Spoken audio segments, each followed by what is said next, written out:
Hello दोस्तों, हमारे channel में आप सभी का स्वागत है। कहानी पसंद आए चैनल को लाइक एंड सब्सक्राइब जरूर कीजिएगा।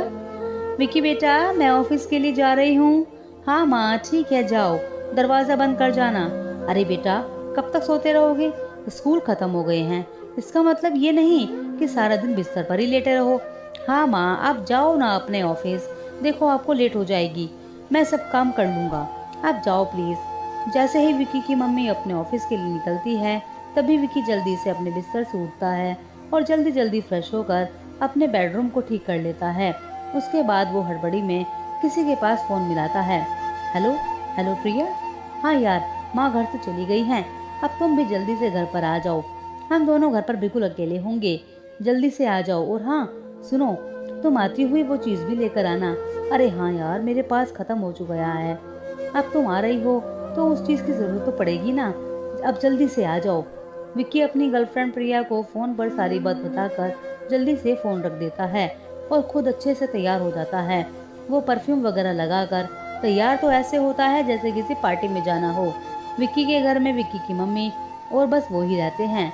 विक्की के पापा बचपन में ही किसी दूसरी औरत के साथ शादी करके उसकी माँ और उसे अकेला छोड़कर चले गए थे। तब से विक्की की मम्मी ही नौकरी करके विक्की का और अपना गुजारा चलाती हैं। लेकिन जैसे ही उसकी मम्मी ऑफिस के लिए निकलती हैं, तो विक्की अक्सर अपनी गर्लफ्रेंड प्रिया को अपने घर पर बुला लिया करता था। आज भी उसने ऐसा ही किया। थोड़ी ही देर में दरवाजे की घंटी बजती है। विक्की जल्दी से दरवाजा खोलता है और प्रिया को देखकर एकदम से खुश हो जाता है और प्रिया को अंदर बुलाकर खुशी के मारे उसे अपने गले लगा लेता है। प्रिया भी विक्की की बाहों में झूमने लगती है। फिर विक्की प्रिया से कहता है, अच्छा चलो बताओ, पहले कुछ खाओगे या पहले हम लोग अपने बेडरूम में चलें? तभी प्रिया कहती है, अरे नहीं यार, मुझे बहुत भूख लग रही है। तुमने मुझे इतनी जल्दी जल्दी बुला लिया कि मैं कुछ खा भी नहीं पाई। और फिर तुम्हारे लिए वो सामान भी तो लेकर आना था ना। बस इसलिए मैं जल्दी जल्दी आ गई हूँ। अब जल्दी से मुझे कुछ खाने के लिए दे दो, वरना मेरी भूख के मारे जान निकल जाएगी। विक्की मुस्कुराकर कहता है, अरे मेरी जान, अगर तुम्हारी जान निकल गई तो फिर मैं क्या करूँगा। चलो मैं तुम्हारे लिए कुछ खाने के लिए लाता हूँ। देखो, माँ ने बहुत ही बढ़िया पास्ता बनाया है। चलो जल्दी से बैठ जाओ। फिर विकी और प्रिया दोनों साथ में मिलकर एक दूसरे को पास्ता खिलाते हुए खाना खाते हैं। विकी और प्रिया दोनों की ही उम्र ज्यादा नहीं है। दोनों ने अभी अभी अपने स्कूल की पढ़ाई पूरी की है और कॉलेज में दाखिले का इंतजार कर रहे हैं। हालांकि विक्की की माँ को प्रिया के बारे में पता है, लेकिन उन्हें ये सब कुछ नहीं पता कि वो लोग उनकी पीठ पीछे प्रिया और विक्की के गुल खिलाते हैं। खाना खत्म करने के बाद प्रिया और विक्की दोनों बेडरूम में जाते हैं और कमरे का दरवाजा अंदर से बंद कर लेते हैं। ये सब कुछ तो प्रिया और विक्की का आजकल रोज का ही किस्सा बन चुका था। प्रिया और विक्की दोनों अपने अपने घर वालों को उनकी पीठ पीछे धोखा दे रहे थे। एक दिन विक्की की मम्मी जब घर पर ही थी तो वो अचानक से विक्की की तबीयत खराब होने लगी। उसकी मम्मी को कुछ समझ नहीं आता कि आखिर विक्की की तबीयत ऐसे कैसे खराब हो सकती है, जबकि वो तो विक्की को घर का हेल्दी खाना खिलाती हैं। उन्हें समझ नहीं आता कि आखिर हो क्या रहा है। विक्की के जोर जोर से पेट में और पेट के नीचे वाले हिस्से में दर्द हो रहा था। शायद विक्की को पता भी है कि उसको ये परेशानी क्यों हो रही है, लेकिन फिर भी विक्की किसी को कुछ नहीं बताता। वो बताता भी तो क्या, उसने काम ही ऐसा शर्मनाक कर रखा था कि वो अपनी माँ तक से वो बात नहीं कह सकता। लेकिन विक्की की मम्मी को विक्की की तबीयत को लेकर बहुत ज़्यादा चिंता होती है। फिर वो विक्की को लेकर डॉक्टर के पास जाती हैं, लेकिन डॉक्टर को भी विक्की की परेशानी के बारे में समझ नहीं आता। फिर भी डॉक्टर की दवाई लेने के बाद विक्की को थोड़ा सा आराम लगता है।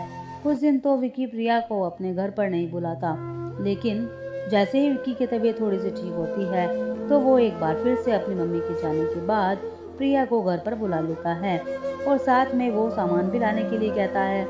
प्रिया जैसे ही वो सामान विक्की को देती है तो प्रिया कहती है, विक्की, अभी हम लोगों की उम्र बहुत छोटी है, हमें ये सब कुछ नहीं करना चाहिए। देखो ना, तुम्हारी तबीयत खराब हो गई है ना, अगर कल को कुछ हो गया तो हम क्या करेंगे? मैं तुम्हें कितना समझाती हूँ, तुम क्यों नहीं मानते? मैं तो तुम्हें समझा समझा कर थक गई हूँ और फिर तुम मेरे साथ भी जबरदस्ती करते हो। लेकिन अब मैं भी ये सब चीजें छोड़ना चाहती हूँ, मुझसे अब नहीं होता। लेकिन विक्की को तो जैसे इन सब चीजों की लत लग चुकी थी।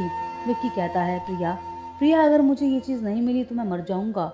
अब तुम बताओ, तुम क्या चाहती हो, कि मैं मर जाऊं या फिर अपनी जिंदगी के हसीन दिन खुशी खुशी बिताऊं? फिर प्रिया विक्की को वो सामान दे देती है और फिर से प्रिया और विक्की दोनों अपने बेडरूम में जाकर दरवाज़ा अंदर से बंद कर लेते हैं। आज विक्की की मम्मी को अपने ऑफिस में कुछ अच्छा नहीं लगता, इसलिए वो जल्दी से घर के लिए निकल पड़ती है। लेकिन जैसे ही वो घर के अंदर आती है तो वो देखती है कि दरवाज़ा तो खुला हुआ है, लेकिन घर के अंदर तो कोई भी दिखाई नहीं दे रहा। फिर वो बेडरूम की तरफ जाती है तो देखती है कि बेडरूम का दरवाज़ा अंदर से बंद है। विक्की की मम्मी बेडरूम के दरवाजे को खटखटाती हैं, जिसको देखकर विक्की और प्रिया एकदम से घबरा जाते हैं और जैसे ही वो दरवाज़ा खोलते हैं तो विक्की की मम्मी दरवाज़ा खुलते ही जो देखती है तो उसको देखते ही उनकी आंखें फटी फटी रह जाती हैं। वो विक्की से गुस्से में आकर कहती हैं, विक्की ये सब कुछ क्या है?